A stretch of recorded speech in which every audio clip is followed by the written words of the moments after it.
Have you ever felt so desperate, so overlooked, that all you could do was cry out from the depths of your soul?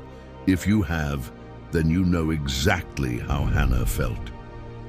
Her story, found in the book of 1 Samuel, isn't just an ancient tale. It's a powerful lesson about faith, perseverance, and the incredible transformations that can happen when we bring our deepest pain to God. Let's set the scene. Hannah lived in a culture where a woman's worth was often measured by her ability to have children, and Hannah was barren. To make matters worse, her husband's other wife, Peninnah, had many children and would relentlessly taunt Hannah year after year, turning family gatherings into scenes of private torment. Imagine the constant sting of those words, the feeling of being less than, of being forgotten by God.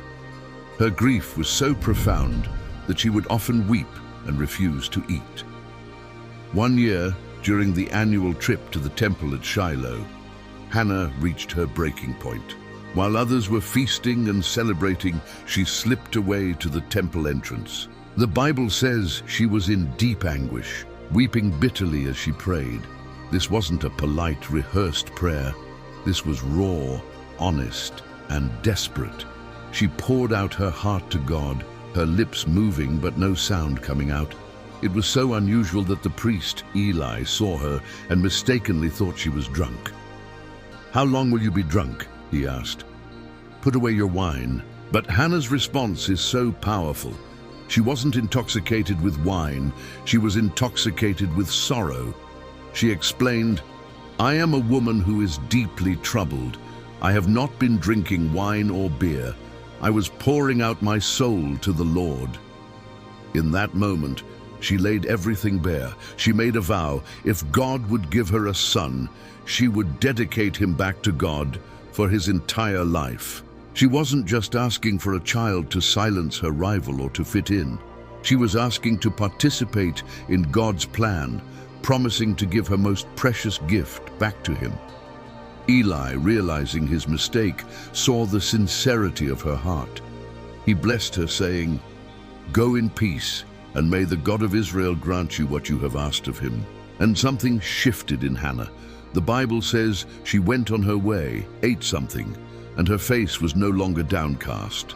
She hadn't received her miracle yet, but her encounter with God, her act of surrendering her deepest desire, had already begun to transform her. She left her burden at the altar and walked away in faith. And God honored that faith. In due time, Hannah conceived and gave birth to a son. She named him Samuel, which means God has heard. True to her word, after Samuel was weaned, she brought him back to the temple and presented him to Eli, fulfilling her vow. Can you imagine the strength it took to give away the very miracle you so desperately prayed for? But Hannah's heart was overflowing, not with loss, but with gratitude. Her prayer of praise, recorded in 1 Samuel chapter 2, is one of the most beautiful in the Bible. It's a song of reversal.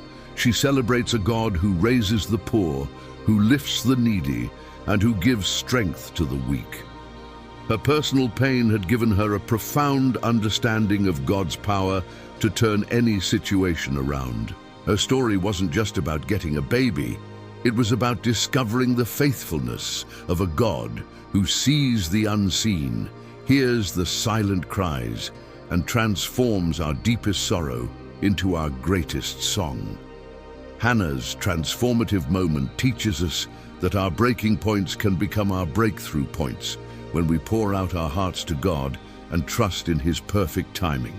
Thank you so much for joining me today. If this story touched your heart, please hit that like button and subscribe for more content that I hope will inspire and encourage you. See you in the next video.